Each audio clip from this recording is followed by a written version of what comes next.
recording? Yeah. Oh, okay. You see that light right there by my ear that's blinking? Mm-hmm. Recording. Mm-hmm. I want to center the banner a little bit more.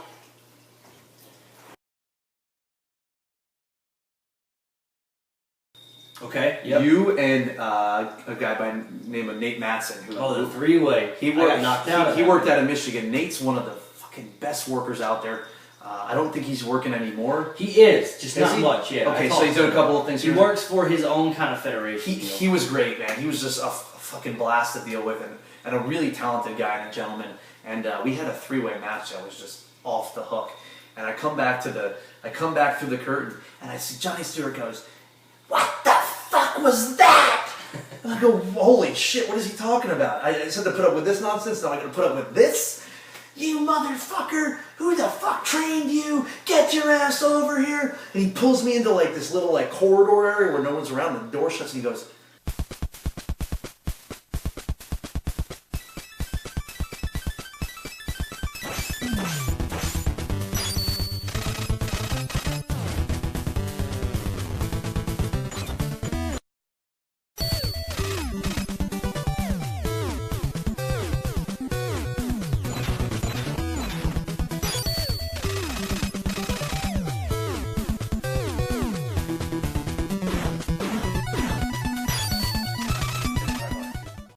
Johnny Stewart goes, "What the fuck was that?" And I go, "Holy shit, what is he talking about? I said to put up with this nonsense, now I'm going to put up with this? You motherfucker, who the fuck trained you? Get your ass over here." And he pulls me into like this little like corridor area where no one's around, and the door shuts, and he goes, "That's one of the greatest fucking matches I've ever seen in my life." I wish I could watch He goes, "Who trained you? How did you have that match?" Holy shit. And I said, "Johnny," I go, "I really appreciate you saying that, but don't ever fucking pull that good cop, bad cop shit on me ever again. I'm sorry." You know, like, and it was just it was the greatest moment, you know. And really, at the end of the day, they did that just as a test. They did that just to mess with you. Yeah, this is how that's how they operated, right. and I understand it now because I've operated in that regard too. I mean, I kind of did a lot of Johnny's dirty work over the years too. So it was really just a way to feel you out and to see where you were and see what happened. Now we put on a hell of a match. If anybody has that fucking tape out there, please.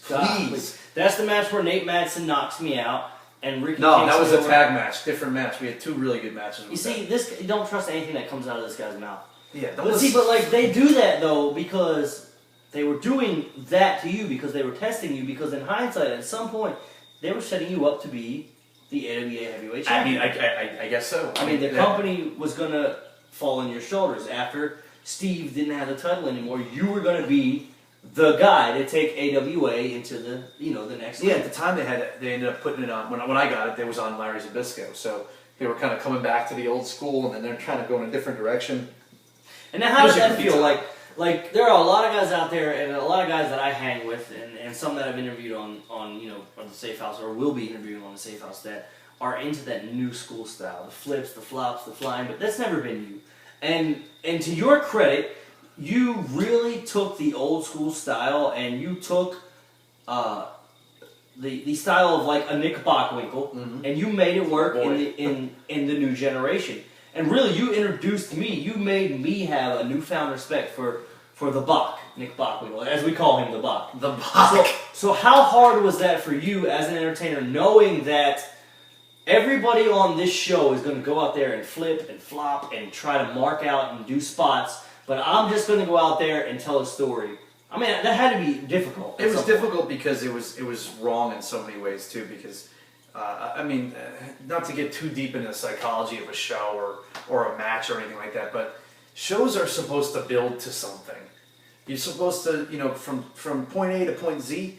By the time you get to point Z, things should be at the highest energy level, and everybody should be just craving that main event, and everybody should go home happy with the main event and everything.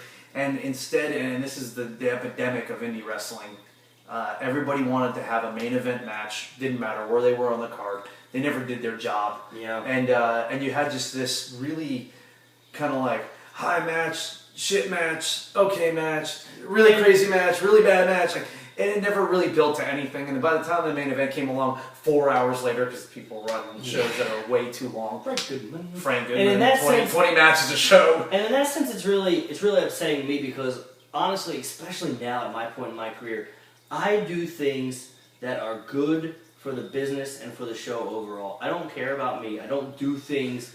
That's I don't your do job. things that are going to go for me, or I don't go into business for myself. Excuse me. And what sucks about that is you go out there, match number 2, and you have a match that you should have in the number 2 spot, but the promoter is thinking, "Ooh, why didn't you do this? Why didn't you do that? I'm not going to book you again. You didn't bust your butt." No, I did exactly what I needed to do at the number 2 spot. And that's what these guys don't understand. Look, everybody's got a job, and if they understand it, they're going to do it well, and it's going to build to a main event, and everybody's going to go home happy. Right, so coming back to it, like, how, knowing, you know at the end of the day, Ricky, that you're a very talented guy. You know, you were trained by the best. You know this business.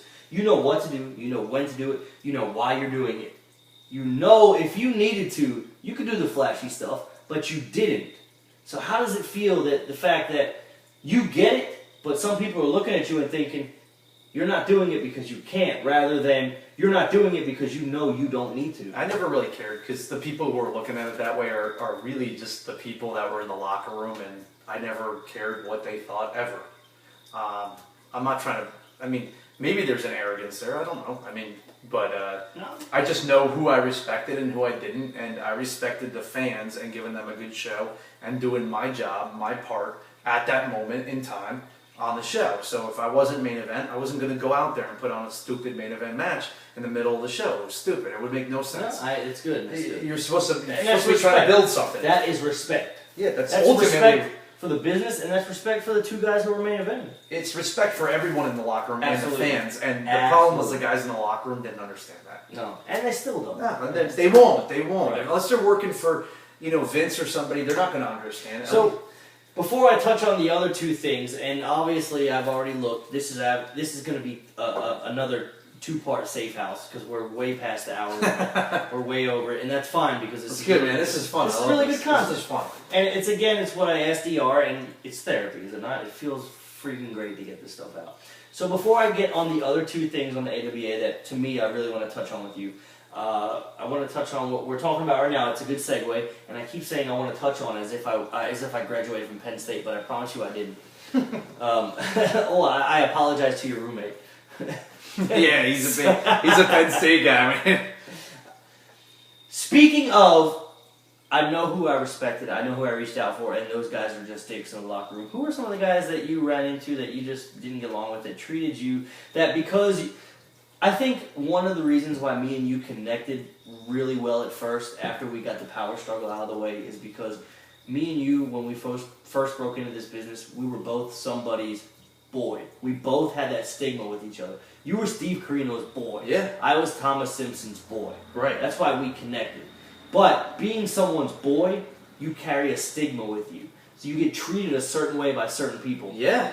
Who are some of those people and some of those instances? I know me and you talked about it recently, but who are some of those guys? Look, I mean, there's a lot of guys that I thought, had it in for me because of, where I was and who I was, and how I trained and how I came up. Maybe, whatever, jealousy. I don't know what it was, but it was wrong. I know you were friends with Trent Acid, and I know he's not with us anymore, and I'm not looking to bury him, but he was a real dick to me. I mean, it's what it is. Listen, who knows why? I didn't really ever have a chance to talk to him about it. Right. But if I'm going to be honest, he was a dick and would just mess with me regularly. Hashtag safe house. Yeah, listen, man. You want to ask me a question? I'm going to be honest. Do it. The guys, the SAT. I don't know if they're around anymore. Love those guys too. But they were. Listen, they really ruined my first tour of Japan. Mm-hmm. Those 2 guys went and basically spread rumors and lies, like flat out lies about me, to where they had everybody on the show, all the boys, especially the American guys, because we're in another country now, and the only people I can communicate with are Americans, people who speak English. Yeah. Not that many people are speaking English in Japan, so I couldn't talk to any of the Japanese wrestlers or really many of the people in Japan. So the guys I could have a conversation with were the Americans, and they went and basically created a situation where I really, they didn't want to talk to me. So I spent a few weeks basically just kind of figuring things out by myself in Japan, and I was like 20 years old. That's a tough thing to do. Sure. You know, why they did it, I don't know. I never asked them. I would have liked to have gotten them in the ring and figured it out there. Sure. But, there's guys who took advantage of me when I was younger. There's a guy, Rock and Rebel, who's been around forever. He was a real scumbag. I mean, flat out scumbag. I can't say how he is now, but then he was a scumbag, and he took advantage of me in the ring and thought he was cool for it. And that's not a cool thing. No. I don't care who you are. And you know, like he was always a guy that I'd like to get back in the ring with. Sure, and maybe just have throw a couple receipts. And I know you had a little bit of a negative run-in with to what many people, especially smart marks on the indie scene, look at as the messiah of wrestling, Lowki. Yeah, Lowki was a dick. You know what? I'll be honest. I was never really on good terms with Lowki because to me, Lowki took Lowki way too seriously. Like I get here's the thing, an art form, and I get there's a certain thing behind wrestling, but at the end of the day, wrestling is as fake as anything else that's on TV. Yeah, it is. So what the hell, Lowki? Like the pain, the injuries, the bumps, all that stuff isn't fake. I mean, we know that, but right. But you know, we know what is, and he took himself way too seriously. But here's the difference. It doesn't mean I don't respect Lowki. Right. Even though I think he's a dick, and he might still be or may not be. I mean, I haven't talked to him in years, but coming off the top rope and double stomping a kid that's 120 pounds with all of your force just because you don't like him or you think he hasn't paid his dues, doesn't make you a man. It just makes you a prick. Yeah. Listen, I mean, he took things to an extreme. It was unnecessary. I will say that I learned a lot from him. At some point, I do believe I earned his respect, and we actually got along and worked out together, and it was cool. But he was unnecessarily like evil to me, and more so to other people. That in a way that was just ridiculous. I mean, it was totally ridiculous. It was unnecessary. He probably knows that. You probably know that. And he's not watching. Yeah. Well, what the hell? All the people watching, you guys know that now, and tell them about it. Right. He was a real dick. So let's lighten up the mood a little bit, and let's go on to do the second thing on the AWA that I feel we should mention. This is something that me and ER talked about. However, it was cut out simply due to time constraints. But I know Ricky has a whole different side of it. I'll briefly touch on it just to let you guys know what it is, just so you can understand it. We went to Ozark, Alabama. We did a show. It was supposed to be a pay-per-view live television show. We were promised 5% of all the buys. The guy took us aside. He showed us a wad of cash this big. Don't worry, I will pay you. Chase Stevens, Andy, the Naturals, they were on the show. Chris Masters was on the show, who ended up refusing not to wrestle because they couldn't pay him. So the main event turned into Ricky Landell versus Kirby Mack. After Kirby Mack and his brother TJ worked the Naturals, it was this whole thing. They couldn't pay anybody. 3, maybe 6 people ended up being there. They promised that they were going to pay us the next day. What ended up happening the next day at the hotel when they came by to pay us, they didn't have the money.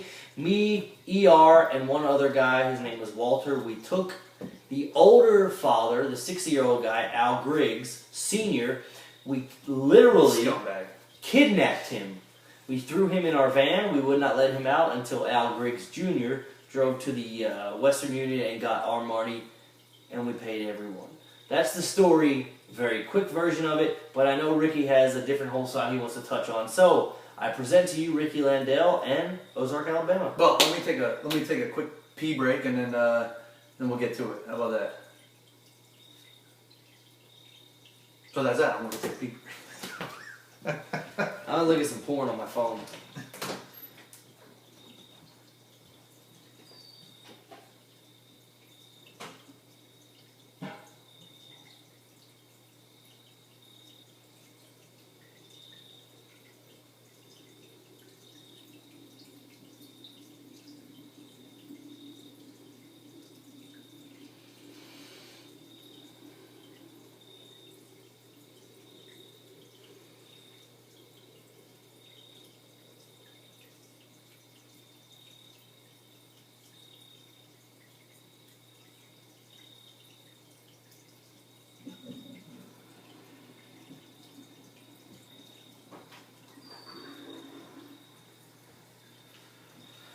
Tippy dragged some nastiness across the floor. Oh no. Probably some pee-filled kitty litter.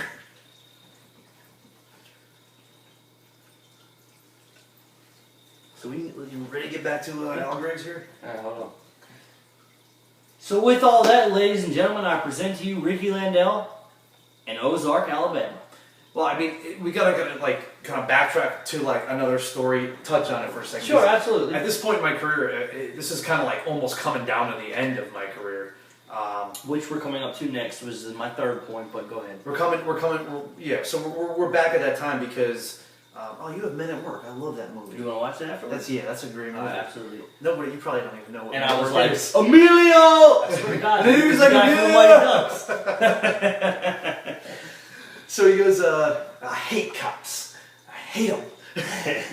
So he goes, this happened just after this incident here with this Al Griggs and this ridiculous company happened just after my second and final tour of Japan, and where a lot of things happened and kind of set in motion a lot of bad things.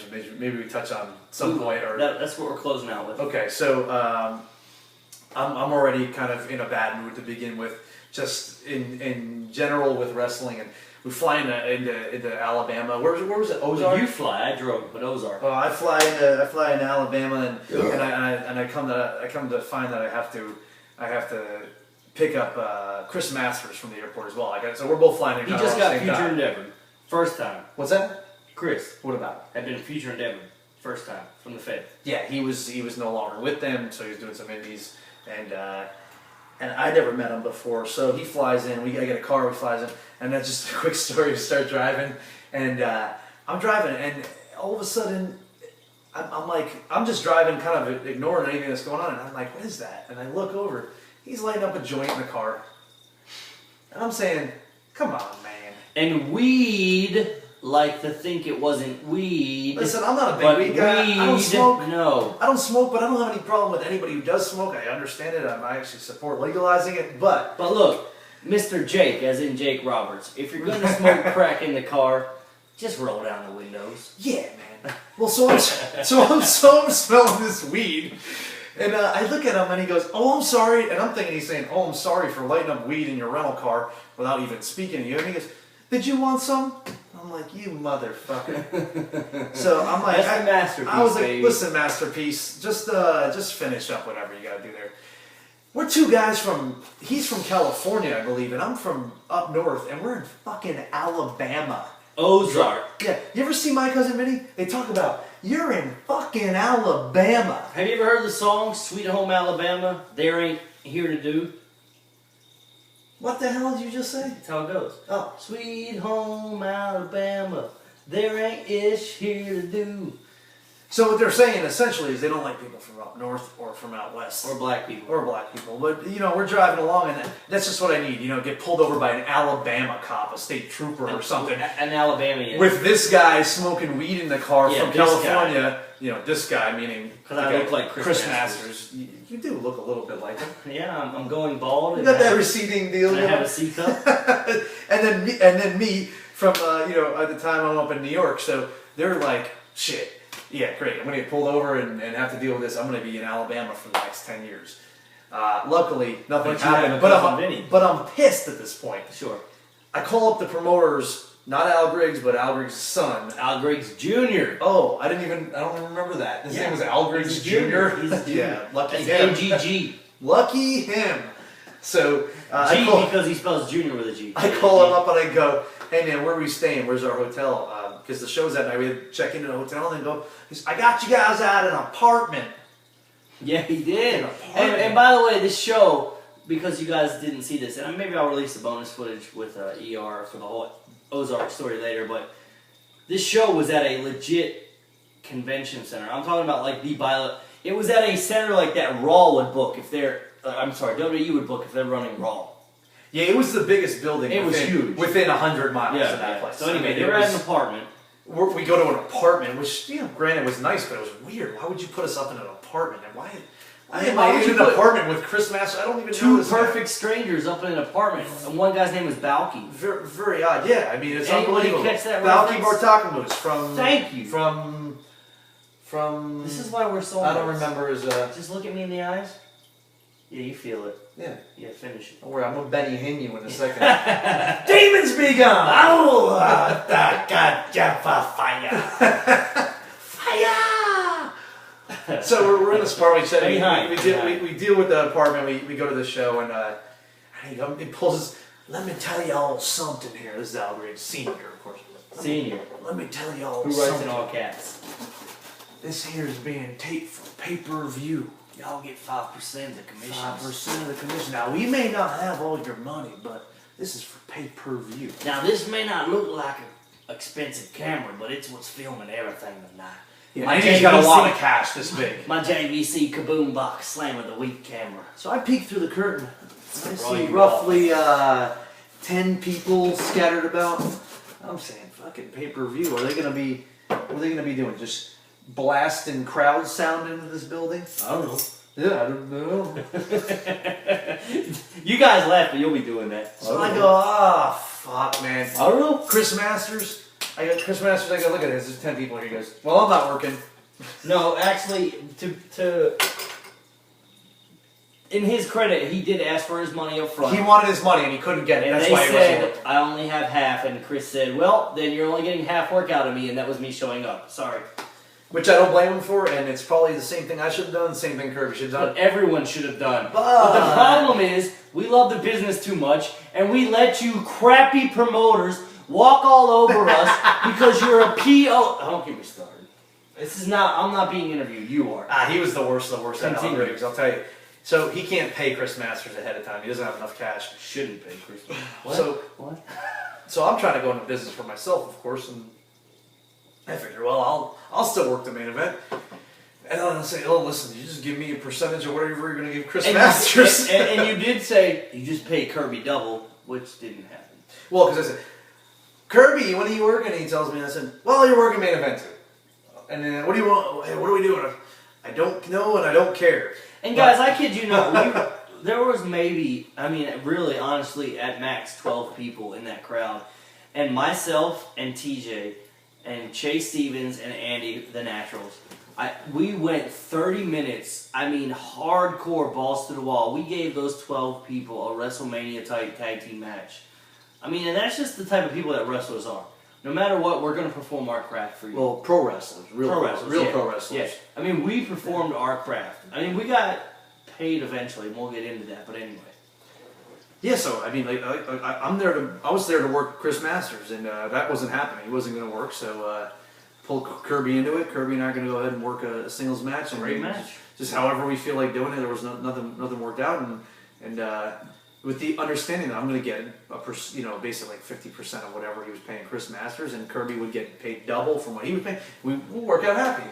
Yeah. Luckily, we had a contract. Did you have the contract pay? I had the. Yeah. I had the contract pay. We already had half our money down Branded anyway. talent, So yep. we were branded talent.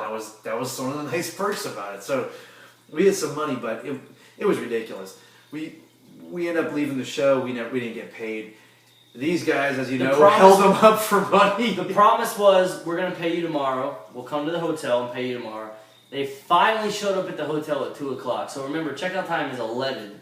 You've got the entire roster, myself, TJ, ER, Walter, this guy named Erico, the Naturals. We're all waiting. Yeah, I was staying at the apartment. Yeah, we're all waiting in the lobby because we've checked out. We're waiting for this guy to show up. So he shows up at 2 and he's like, oh, we're going to go to Western Union. I got the money wired to us. Now, at this Western point, Union. Who goes to a Western Union for anything? At this I can't point- believe they exist anymore. At this point, Landell was flying out because they bought him a ticket. I had to catch my flight. And Landell was like, make sure I get paid. Now, after 8 Western Unions, and I'll release the bonus footage so y'all can catch up. So go on back on my page and look for bonus footage, ER, about the Al Griggs story. You'll see it. We got paid, but I don't think you did. No, I didn't get paid shit. Everyone that was there got paid because we literally kidnapped this guy.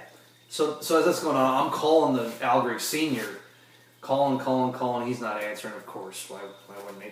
I go to the airport and I leave a scathing message on his voicemail about, things along the line of taking money out of my pocket and food off my table, and Yeah, you did say that. how he has to live with that, which, you know, hopefully he lives every day thinking he's a real piece of shit, because that's what he is. True. And, you know, I ended up flying out, and that was kind of the end of it, but the bigger part of this whole story was, like, it was kind of like almost a breaking point for me in my career, and I just kind of didn't, I kind of saw the writing on the wall at that point, and I didn't want to deal with it anymore. I think we actually talked about it after the show. Yeah, and I remember Al Griggs sending a very capped locks email to Dale Gagne about how unprofessional Ricky Landell was. Yeah. The guy who still ended up working. And I who believe, pulled Kirby into a match just to make sure the fans had a main event. And I believe actually one of Al Griggs' gripes was, Ricky Landell is so unprofessional. I had him booked in the main event for Chris Masters, and instead he ended up working Kirby Mack because I couldn't pay Chris Masters. And Ricky Landell told me that I took food off of his table because I couldn't pay him. That's so unprofessional. what a dick! You know what, Al, go dig your own grave and then jump in it. Because Well, listen. that's what you deserve to do. You don't bring 20 guys up to run a show, promise them money, and not pay them anything. Well, look, Although, you did pay us. Why? Because we kidnapped you. This is the story of Please somebody. don't punch my dad in the face. Al. Please don't punch my dad in the face. And he almost got it.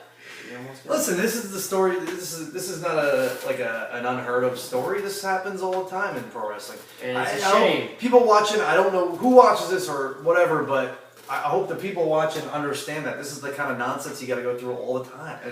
It wanes on you. It Yeah, beats we you down. still do it. It beats you down, man. Well, some of us. Yeah, I don't know. Okay, so wrapping up, sort of. I mean, we'll still be here for a while, but my third point that I want to touch on is Keith Walker. But before we go into that, we actually have to touch on the Japan story because that's what led into it. So we went to Ozark, Alabama. At this point, things are kind of shaky. It's kind of turmoil. Yeah, I come back you from and Japan. Dale. Was that after? It was after. So explain why Japan was such a shakeup for you. Like I understand there was some stuff with the Motor City Machine Guns. There was some stuff that went Yeah, down. I never talked about this, but I'll talk about it. Hit it. Let's do it. You go to Japan. Yeah, go to Japan for a You second go to Japan. time. Now he goes to Japan, and I'm going to lay this out there. He's flying. He gets it last minute. You get last minute. You were invited. You were planning on you put together my bachelor party, and you were planning on coming to my wedding. Yep. Now you get to Japan at the last minute, and I tell you to go. So now you can't make the bachelor party. You can't make the wedding. Now the bachelor party still goes on as you planned, and it was a great one. Thank you for all that. But you're in Japan, and I can't fault you for that because I would have done the same thing. I would have went to Japan. It is a great I opportunity. mean, that's an amazing opportunity, and you've done something that I wanted to do. That's what a lot of people in wrestling set out to do.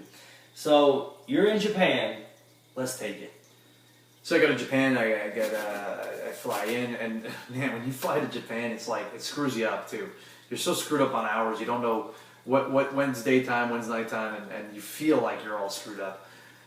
Regardless, that's kind of how I'm feeling when I get there, you know. Right. So when then we get into the hotel room, cutting promos, doing this is craziness.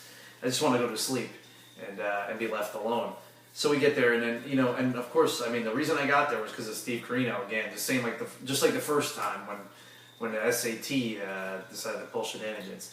But this time was different, man. This is like 4 years later, and I'm definitely grown as an individual and a wrestler. I believe I'm respected to some level by most guys. I have a good reputation, I think, at that time, maybe with the exception of people like Al Riggs. But it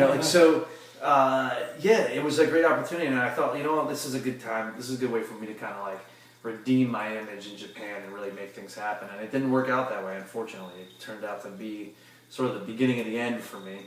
And I worked the shows. I mean, You had a couple matches with the Motor City Machine Guns, One match. correct? One match, with yeah. Alex Shelley and Chris Sabin. yeah, I mean, these are two guys who are really talented. I mean, don't get me Incredibly wrong. talented. Really Incredibly. talented guys. Incredibly. I don't know them very well on a personal. I don't know them at all on a personal level. I don't know these guys at all. But if truth be told, if we want to get into it, I was supposed to work with these guys.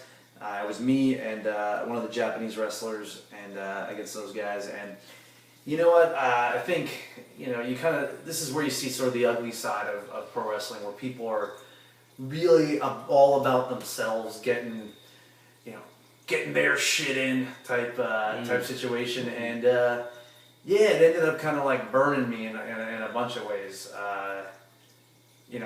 Not to get too deep into the site, the building of a match and all this other stuff in the back. That's not how I don't do that kind of stuff. I don't talk about too much of the inside stuff, but these guys were very difficult to work with and created a situation that was pretty bad. They were wanting you to kind of do things that either A, you weren't comfortable with, or B, wasn't who you were. Yeah, I mean, I've always been good about, I've always worked with guys that I didn't know and I really didn't know anything about. Because I was lucky enough, especially with the AWA, to travel around the country and work in companies that I just knew nothing about. I was just kind of a hired gun, I guess you could say, right? So, and this was kind of the same situation. I didn't know these guys, I didn't know what they do. They may have been on television at the time, but I wasn't paying attention to it. And they made the match very much about themselves, and I'm the kind of guy who tries to make a match everything about the match, and do things the right way, make sure the match is what gets over, and in that case, they were all about getting themselves over. So that hurt me in terms of just my image with the company, and it hurt. Kind of started an issue with me and Steve Carino, which lasted for a bunch of years. I don't blame them for it, because we could have all handled things better, but it's the truth. That's what happened. So, and I know we talked beforehand, and we talked about some of the things I may bring up, and we can share this last one. And we also talked about some of the things that you may or may not want to touch on, but I'm going to get real here for a minute, because it took 2 years for you to bring this to my attention, and it took 2 years for you to talk about it, which means that obviously it was a deep issue. Steve, from what I understand, you and Steve had the falling out right after Japan. Yeah, Japan was the falling out. Right, now Steve tells me it was because you were more worried about selling your t-shirts, making money, putting your character over, than you were about working hard and impressing in a match and helping Steve as far as his name, because he got you there. Yeah, I think we both have two different versions and views on how things are supposed to work and how things did work. I've always kind of maintained that, if I'm going to Japan, they know what they're getting with me. It's, they know how I am, they know how I work, they know what I do, and they felt that they wanted to have that there.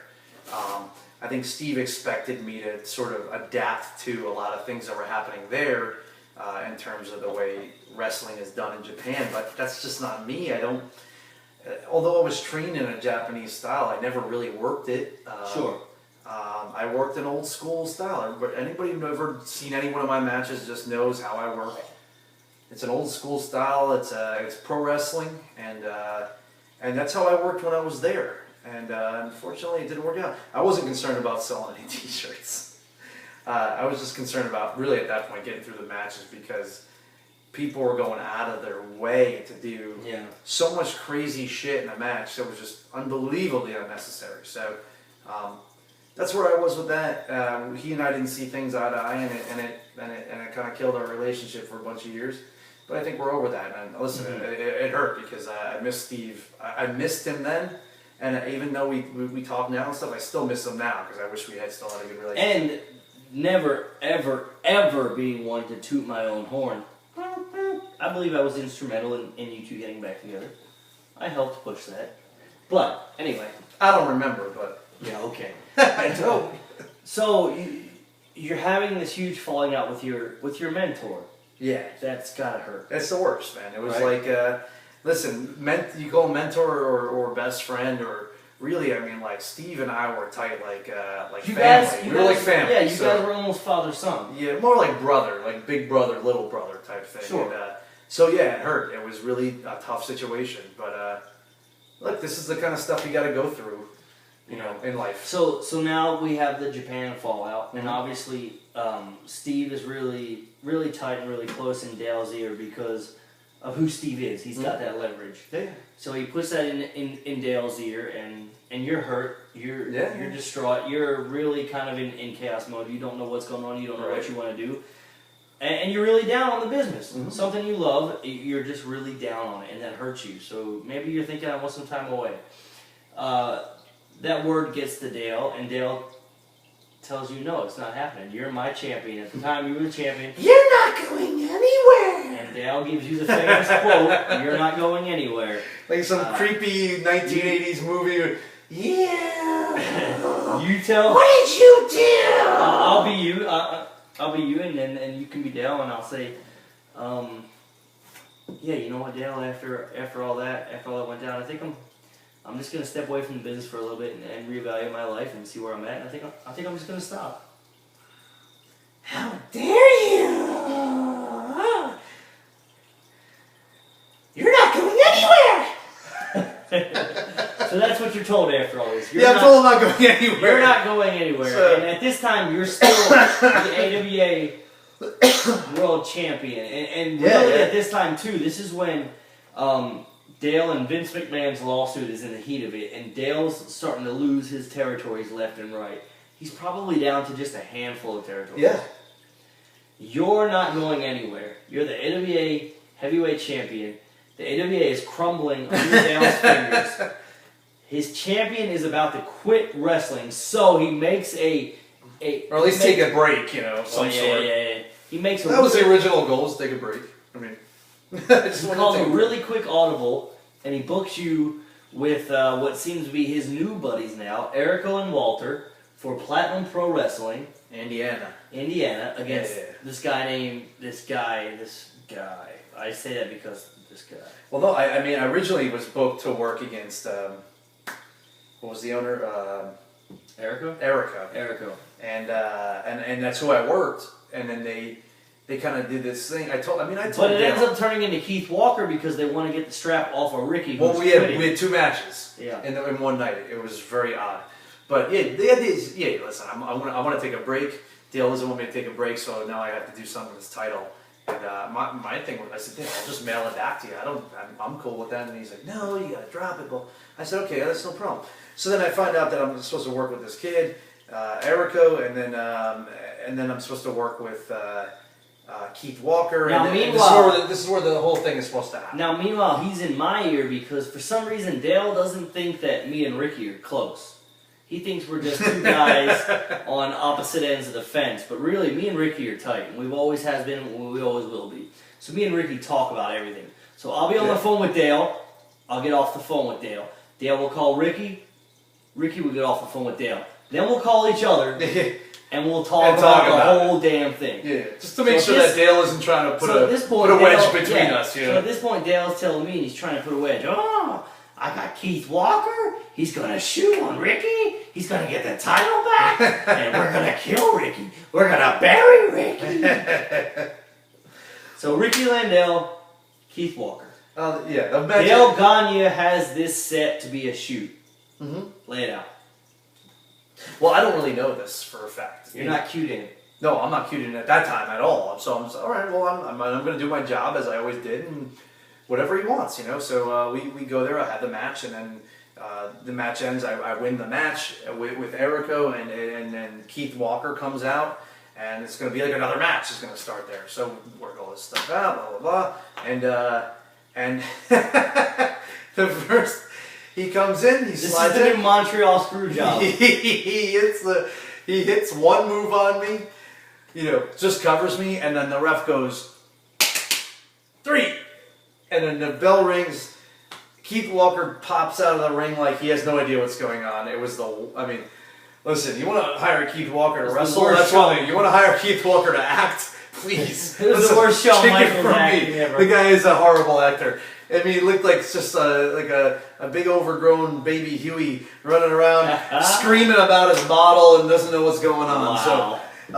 So, he's running around and doing that. And the greatest thing about the whole thing was I had the crowd in the palm of my hand all night, and I would think for whatever reason they left the mic, so I cut a promo, and the crowd is just loving me. And I said, I don't really know what's going on here tonight, but this is if I'm going out, this is a great way to go out, and you guys are the best. And I proceeded to sell out of every T-shirt and photo I had. But then Dale. Well, then I get to the back and go get my gear. And, but didn't he call? well, so Dale calls into a fucking cell phone, and they while put you were it in the ring. Right? No, I was out of the ring at that point. Okay. They put the cell phone to a microphone, and all you hear is this. This is Dale Gagnon! You don't know what's going on here, but Ricky Landell is done! He's just cutting this promo and screaming into this, and I'm just hearing it over the PA, and it was like, you know what? It was like it all kind of came clear to me. I just got my bags. I had a rental, like a Ford Explorer rental truck. It was a winter at the time. So I got in the truck. I just started driving, and I was just kind of had a smile on my face. I was like, oh, you know what? I finally got a way to get out, and it was okay. You know, it was cool. So what was attempted to be a screw job and a shoot on you did nobody understood what was going on. Nobody. It will not go down in history as anything important. No, actually, it doesn't exist. No, yeah, there's probably no Tell tape it, or anything like that. And it was just, it was a culmination of a bunch of years of work, and didn't necessarily go the best way, but at least I got out, and I was able to do whatever I did after that. So. Okay, so that's that. We got Ozark out of the way. We've got Keith Walker out of the way. We've got the end of your career. At this point, I mean, at this point now, you're done. You wanted to go. You're not going anywhere, but you're gone. All right. Yeah, I wanted to take a break, and it ended up turning into like an end of a career. Your legit thought was, I'm just gonna take a break. I'm gonna take a couple months off, couple weeks off. What? Yeah, I just needed a break. I was burnt out. I mean. I traveled a lot, and I was dealing with a bunch of nonsense and politics and all the stuff that goes along with pro wrestling. Right.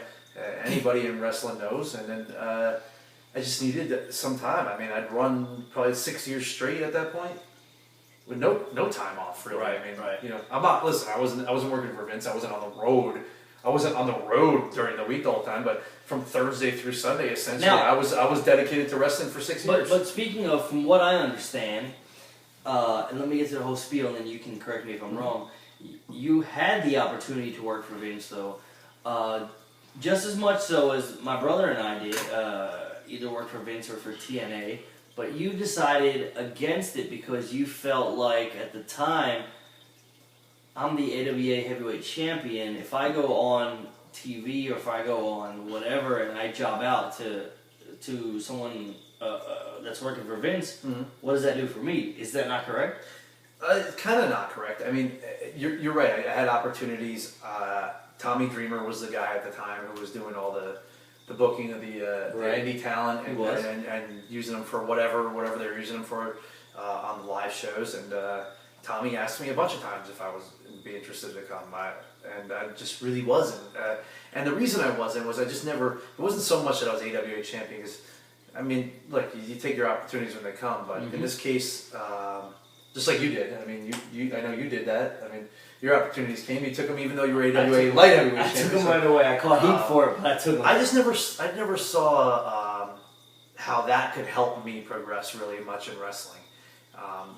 Just doing a little job here or a security or something, it just never made sense to me. So whereas most guys, myself. I mean, how many people do you know that did those and got a big contract? So whereas most guys, and like I said, myself guilty included, would have, as soon as they call, you grab it.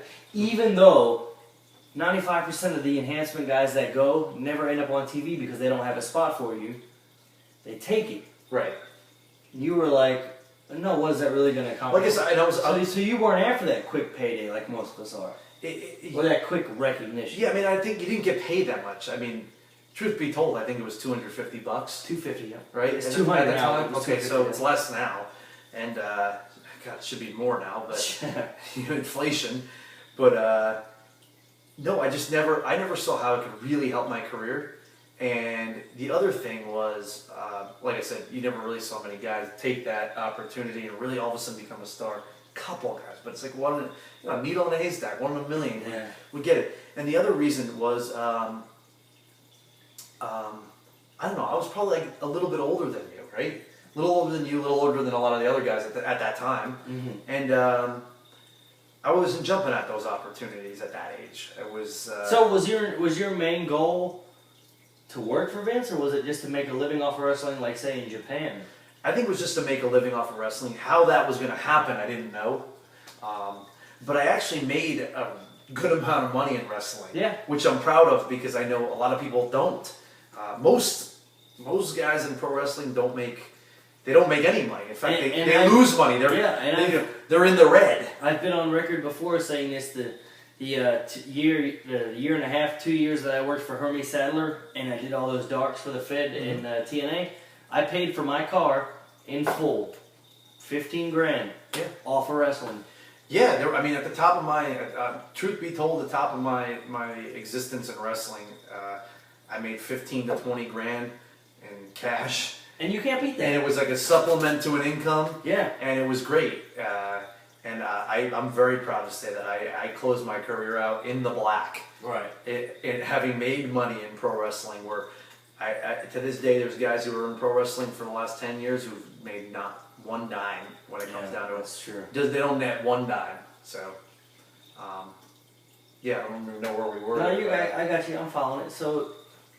So you had the opportunities, you didn't take them for the reasons that you see fit. Right. You had your falling out. You tried to bow out gracefully, but egos prevailed and they didn't let you. Right. You tried. Well, you didn't try, but a screw job was attempted against you. Yeah. That failed miserably. Yeah. But that was it. That was your last match. Well, I've wrestled a couple of times. Well, at that moment, yeah. At that moment, for like 2 years, I didn't wrestle. That was your last match. Yeah, that was like February of 2009. Now here's what I gotta ask you, because when I had my personal issues, which you're well aware of, not too long ago, I stepped away from the wrestling business for about 6 months. And in that 6 months, I was really depressed. I wasn't only depressed because of what was going on in my life personally, but I was depressed because of not wrestling, because it is what Roddy Piper says. It's a drug. Once it's in your system, it is impossible to get out. It's like a guy taking pills or drinking beer every night of his life for 4 years straight. Then all of a sudden he decides to quit cold turkey, and then the next day he starts to get a little itch, and then a week later he's shaking, and then 2 weeks later he's in sweats. So, he's missing it. That's exactly what pro wrestling is. So you stepped away. I mean, tell me how does that feel? What happened? Yeah, it was really tough. Do you go into a depression? Like, Yeah. I don't mean you to talk. Absolutely. I don't know if you want to get deep into it here, but I know you. No, listen, you man, went it into was a long time ago, and I don't mind talking about it. I mean, especially because I think there's going to be a lot of other people that have been and will be in the same boat, and yes, thank you. That's you the whole need to point be able to kind of the safe house, to understand you're not alone. You're not alone. Yeah, I mean, listen, the only involvement I've had in wrestling since then, just to not get too far from it, but is my interest is just to kind of help the young guys hopefully learn. And there's a lot of young guys that don't want to learn anything, but there are a few, and that's who I've decided to kind of dedicate my time to a little bit here and there, just to kind of hopefully shed some light on some of the things they're going to go through, or make them feel more comfortable about the things they have gone through. But yeah, no, listen, man, I went through depression and stuff like that when I had to step away from wrestling, and my instinct is to kind of just dive into work, and that's what I did. I dove into work in my personal life, and I built a business over those 2 years, now 3 years. I built the business from nothing, so I kind of just channeled all those energies into something else, and it worked for me. But at times you would come home from work, and at the end of the day you're sitting there, it's 8, 9 o'clock, there's nothing to do, and I mean, it really hits you then, right? It hits you, and you get the itch. You want to go out. And you want to go out, you want to have fun, you want to go see the boys, you want to do all the, I think what I missed the most, there's two things. It was, popping a crowd is like the greatest feeling ever. Absolutely. Right? I mean, it's like sex. Yeah, it's a high. Yeah. And I missed the camaraderie with the boys that I cared about, Some of them I fucking hated, but most of them I hated. most of the boys are awful. But the ones that aren't are like they're like your family. Sure. And you feel like you lose a piece of yourself when you're not there. So sure. Yeah, that's kind of where I was with it. And so do you think, because I feel honestly like that's a real emotion. That's a raw emotion. For people to step away almost kind of that quick and that abrupt from something that they really love. Depression is inevitable. Mm-hmm. Some kind of depression is going to hit you. So do you think that if that would be more so talked about and more so accepted, almost like, I don't know what I'm trying to say, more so brought to light. Mm-hmm. It's like, hey, guy in the corner, I know you're depressed, but you're not the only one. That guy's depressed. That guy's depressed. I'm depressed. Yeah, I think that's the truth. You think that would have saved a lot? Like I have made a statement, and I'll say it here now on the Safe House. Like, I feel like if there was something like this that existed, or if Chris Canyon could have talked to someone like us, I think he might still be alive today, because I think, I didn't know Chris, but from what I understand, he was that depressed and in that dark of a place, and I feel like it's because he thought, why do I have all these negative feelings, and why am I so angry towards something that I love so much? But at some point, all of us are like that. Yeah, listen, whether it's wrestling or movie or fixing cars. Like, I think in most people's lives away from wrestling, people know for a fact that talking to people, talking out your issues, whatever you want to call it, therapy, whatever it is, clearly it's proven to work. Sure. The problem is in pro wrestling. First of all, pro wrestlers we're so prideful. They also tend to be looked down upon, yeah. and they don't want to deal with a lot of stuff. But no, I think it's good to talk about, man. This was nice. Talk about things that I normally wouldn't talk about. Absolutely. But listen, you might be right. I think the problem is for people to talk, they usually consider it a shoot. Yeah. And they want to get paid for it. So. And then not only so, they feel like if I'm shooting, it's the end of my career. Yeah. But at the end of the day, like, seriously, if I'm shooting, if I'm clearing the air out on a promoter who screwed me out of $250 that we agree on, I busted my ass, I worked hard for you, I drove 8 hours, you told me you were going to pay me $250 and you don't pay me anything, and I'm exposing that, if that's what a shoot is considered, well, I mean, what the hell? That's very unfair, and that's very biased towards the guy, namely the wrestler, who put all the effort in to drive, to work, to put the passion, to put the heart in, and then not get paid anything for it. Well, it should be exposed, because those guys are scumbags. It absolutely should. And it should. You talked about Roddy Piper. Roddy Piper will tell you that the promoter is the biggest piece of shit on earth. And it's true. And but the heat, not all of them, but but the heat shouldn't fall on the wrestler for exposing the promoter being a scumbag. It should not. It should not do that. No, but I guess that's how it goes. People have some level of power or some level of control. But here's the thing: why is that how it should go? Why do we have to keep accepting that as that's the nature of the beast just because it's the nature of the beast? Why can't we just change it? Yeah, I don't have an answer. You know what I mean? Yeah, but that's kind of deep. But why? I understand it's the nature of the beast, but why is it the nature of the beast, and why does it have to continue being the nature of the beast? Well, I guess when you allow anybody to get in pro wrestling, whether it be promoter, wrestler, anyone, you just allow anyone to come into pro wrestling. This is what you end up with. You end up with people trying to take advantage of others, people who don't really know what they're getting involved in. Right. I think the bigger question is how do you regulate who's allowed in the business? I don't know if you can anymore. You can't. And but there was a time where you could, and you see the difference then and how. That's long before our time, but not everybody can get in pro wrestling, and that's kind of the way it should be still. Right. So kind of on a lighter-hearted topic, and we'll wrap up after this. We're definitely into part 2 right now. You won the Cauliflower Alley Club Future Legend Award. Yeah, 2008. 2008. How'd that feel? That was kind of set that up and let us know about that. That was a great moment. I mean, and that was probably at the pinnacle. That was the peak of my career. Because from episode 3, they already know about when I was set to win it, and Trevor Murdoch got released and totally screwed everything up and got drunk, and they already know about that shoot. And he got the award too? Yeah. Oh, man. And then we all walked out. It was a great moment for me. I hate you, Trevor Murdoch. I don't hate you because I don't hate you because you took the award from me. I hate you because you were drunk and at the bar when they announced you was the winner, and it took you 20 minutes to come and accept the award because you had to finish your vodka and tonic because you're nothing but a fat, worthless worker. How did it feel to win the award? I always thought he was a great worker. No, you but didn't. he seems like a real shithead. He is. I thought he was a great worker, though. How did it feel to win the award, Ricky?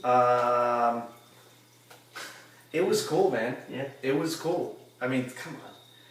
To win anything. Do you still have it? I still have it, yeah. Can I buy it from you and put my It's name on in it? storage somewhere. Can I buy Literally it? in a storage container, in a storage unit somewhere, but... Can I buy it from you and put my name on it? You want to? Yeah, sure. No, I want to scratch We'll out come out with a number on it. yeah, yeah. But seriously, in all honesty, it was a great time, and to win anything, to be able to win anything in front of all those guys that were there, Sure. especially Nick Bockwinkel. Nick Bockwinkel. The For me, Nick Bockwinkel is just the guy, you know. And there were all sorts of guys. I mean, there was Bret Hart was there. Austin was there. Austin. Jim Ross. Jim There's Ross. a lot of people there. What's his name? Shit. Sheamus. I'm gonna get. Was he there? No, he wasn't. I don't think he was even working at that time. Nah, there was. Listen, there was Harley Race was there. There was all these guys there. That's just to win an award in front of these guys and have the respect of your peers and the people you work with, like Kirby and at the time Dale, was just like the greatest thing ever. I don't think I ever voiced really how much I appreciated it. It's hard to put into words, but it's cool as hell. Yeah, I hope everybody has the opportunity to just win something in front of the people they work with because it's just great. Just to feel that acknowledgement or accomplishment. I'm going to do some rapid fire real quick and then we'll wrap it up. I'm just going to kind of throw some things at you, throw some names at you. Come at me however you want and then we'll close this out. Make me nervous. Well, I had a couple on my tongue that I lost it, but I'll throw the first one out. And while you're talking about that, I'll bring the other ones up. Steve Carino, first one off the bat, baby.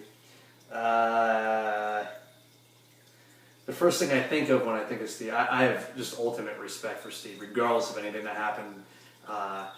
In my opinion, there was certainly a time where Steve Carino was pound for pound the best wrestler in the world. Absolutely. And I was his trainee at the time. I would not argue that. Steve could do anything, and I think Steve is probably. I haven't seen Steve wrestle lately, but I think Steve can probably still whoop some ass in the ring, and I'm just always proud to have known him. So Sure, absolutely. Delgani. Man, that's a tough one because I have a lot of feelings about that. Brother, what do you mean? I'm Delgani. I think there was a time where Dale could be considered a genius in pro wrestling. Absolutely. Dale managed to make money in pro wrestling when no one was making money. Dale is a guy who really doesn't get the vindication for what he did in this. I was going to say the sport of pro wrestling, but at least just in pro wrestling in general. Johnny Stewart too. I got to put him in there. Oh, I too, love because Johnny. those two were together. By the way, Johnny, you weren't mentioned much in here because you're not a scumbag, so there wasn't money. Oh yeah, we got to do part 3 and talk about Johnny. You're a great guy. You're just a great guy, Johnny. But Dale, there was a time where Dale was outdrawing WCW and WWE at the time, whichever one it was. They were he was outdrawing their house shows by a lot of people. And there was a time where he was outdrawing Ring of Honor, he was outdrawing TNA, running in the same areas as them. I remember being on these shows. Dale is a incredibly smart guy who unfortunately came up with some really bad people and therefore developed some really bad habits. But I respect Dale, even though Dale drives me crazy. I still respect Dale, and I consider Dale a friend. I agree. I'm 100% agreeing. Brother? Chase and Rance. Regardless of any personal feelings I have towards Chase and Rance, because I don't think that's necessarily appropriate to talk about. I agree. But considering my relationship and your relationship with him, that's not appropriate. Yeah, I mean, I'm not going to get too deep into it, other than throwing a couple of jabs here and there. But that nobody gets anyway. Right. From a wrestling standpoint, I don't think Chase and Rance was ever very good. That's my own personal opinion. Sure. Take it for what it is. Sure. I think he's probably someone who could have been real good and should have been, but ego and the opportunities you get in life based on your socioeconomic situation probably ended up hurting him in the long run. Yeah. Which is a shame. So that's pretty much all I have to say about him. Thomas Simpson. He's got to come up every episode. Only because everyone has something to say about I have respect for Thomas, because Thomas booked me and he never had to. Yeah, and he booked me and he paid me. He paid me well. He didn't have to book me and he did. And he showed me respect when I had not earned it, which says a lot about him. I also think Thomas is out of his fucking mind. And has done some shady shit that I don't agree with. Whose underwear am I wearing? Yeah, there's a lot of weird shit that I don't agree with, but and I'm sure Thomas has talked plenty of shit about me, but I'm not gonna really talk shit about him. I respect him for what he did for me, and I appreciate it. Chuck LeGrand. That's a tough one, man. Not for ER. He hates his guts. Yeah, we probably have a different opinion, a similar but different opinion about him for different reasons, right? He's got his reasons, but he's a scumbag. I appreciate Charlie for being there when he was and doing what he did when I first started out, because Charlie was helpful. I think he developed some opinions about me that were based on some level of jealousy and that were totally unnecessary. Sure, absolutely. And he looked for ways to kind of fuck with me at some point. So, yeah, I had respect for him. I don't know if I have really much respect for him at all now, but who cares? Because I'm doing one thing, he's doing another thing. I don't know what he's doing, but I know. I mean, who the hell knows? He kind of disappeared at some point. Yeah. So if you think I disappeared, he fucking disappeared. C-Dub. Anderson, by the way. Incredibly underrated. I have nothing but respect for C.W. Anderson. Amen. Amen. If I needed someone there, C.W. would be there. Hell of a fucking golfer. Hell of an athlete, really. That's the crazy thing about him. He could have played baseball. He's not he could have probably played golf. Yeah. But he's a hell of an athlete. Yeah, C.W. never had the big body. He was never Hogan or anything like that. But he worked better than all of them. Absolutely. And outworked us all. He's great. CW's awesome, and I'm lucky to have known him, and I appreciate the respect he's had for me over the years, because he didn't have to. So he's a great guy. Last one I'll throw at you, Jack Victory. Jacko. Shit, man. When Jack was around, because that motherfucker disappeared too. He disappeared off the face of the earth. But Jack, I've told Kirby this before. Jack made a match make sense to me. I asked Jack, we were all drunk, and I was doing the young boy shit. I was going and getting them drinks, doing everything I had to do, doing the right thing, the way I was trained. And I said to Jack one time, I said, Jack, I know this is going to sound stupid, but can you just tell me how a match works? And I had that same situation go down with Adam Copeland, a.k.a. Edge. Yeah, you ask these guys how this works, and I'm guessing he just like Jack, he put it into a situation where it just made sense. It was so simplified, and it just clicked.